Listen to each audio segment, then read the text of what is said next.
Predators 2010. Alright, now I'll be the first to say that I wasn't blown away the first time I viewed this, but you get appreciation for it the more times. I've seen it like 3 or 4 times since it's come out now.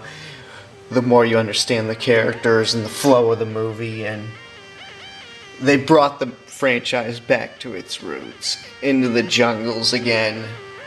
They gave a lot of spoilers away in the trailers, and I know at Comic-Con, Robert Rodriguez talked about it a lot, because it was a script that obviously he wrote. You might have obviously heard the story by now, that he wrote back in 1994, where 20th Century Fox hired him to write a Predator script. And then they put it on the back burner until 2009, then it finally came out in 2010.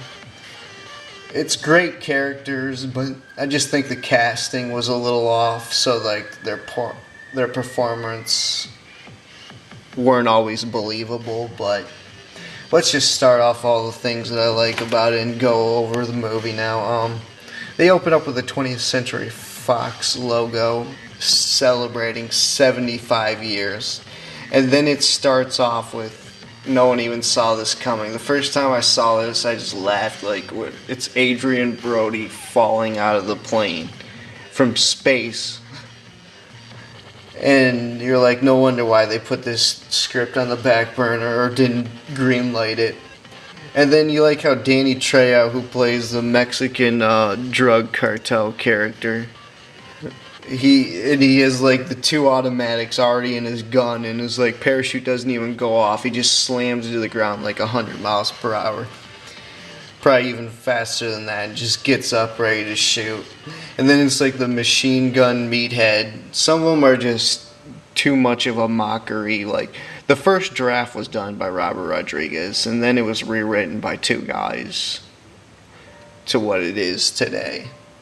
And who else? Topher Grace, and that spoiler was even revealed. Obviously, this is a total spoiler review, but if you're a Predator or Alien fan, you gotta love this movie. You cannot hate on this movie for those reasons. And awesome action scenes, great characters, even though they were, like I was saying, like a bit of a mockery, like the meathead with the machine gun. And then there was Prison Break's character. He was kind of ridiculous. Then Robert Rodriguez always has to have a tough girl in every movie. And then the Yakuza Samurai. I love that character. And then they have a great face-off scene where he fights with a samurai sword against the Predator. A good old-fashioned blade duel. It's insane. Samurai Showdown style, Sega Genesis. Then the Blood Diamond Rebel. He actually lives longer than I expected. But then it's not necessarily the Predator's home turf or the home planet. They use that planet because it's similar to Earth, and I guess the humans can survive on it, and other beasts that they bring, like lions, on there to hunt. And then they walk up on the skyline, they see all the different planets, just a spectacular shot. So they use it as one big game range for hunting preserve. It's insane concept. Awesome movie. You cannot hate on it then there's the wildebeest, where they sick the dogs on them, as they say, and the CGI just looks like the same beast from like the Attack of the Clones, where they end up in the Coliseum and they're about to get killed. Obi-Wan. You know the scene from Attack of the Clones, obviously. Just look at that CGI, and then look at the wildebeest CGI for this one. Then Lawrence Fishburne's character, where he's like, he has some great lines, and he's a great character. This is probably the best performance I've seen him in a while. Mostly he just plays the hard-nosed, like, shirt tucker type of character. Like he's playing Perry White in Superman, and then he's gonna be playing. Then he's playing the hard-ass FBI agent boss on Hannibal on NBC. But in this one, he just plays a great character. You don't even see it coming. He's like, I'm alive, and you talk too loud. And then he has a few other good lines. He's like hiding out like a hermit in this foreign world that's a war zone.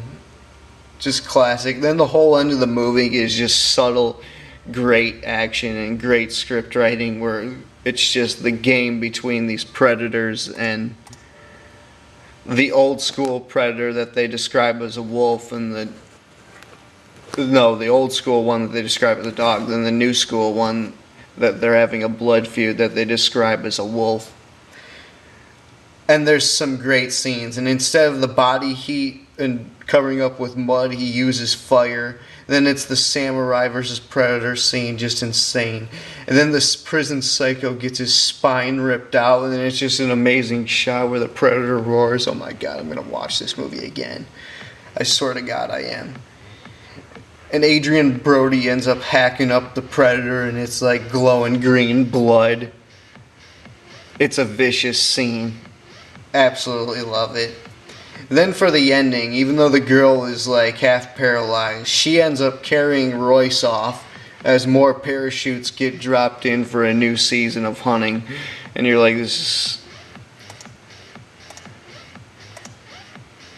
I give it a B+ overall though. I mean, just like I was saying, for all those reasons, not much more to say. Click on the channel, VillainRadio, Villain News, Mr. Creepshow and I, to watch. I'm going to review the rest of the Predators franchise. I already reviewed the first two, and then the Alien franchise, two of the best sci-fi action franchises there is. So I am out.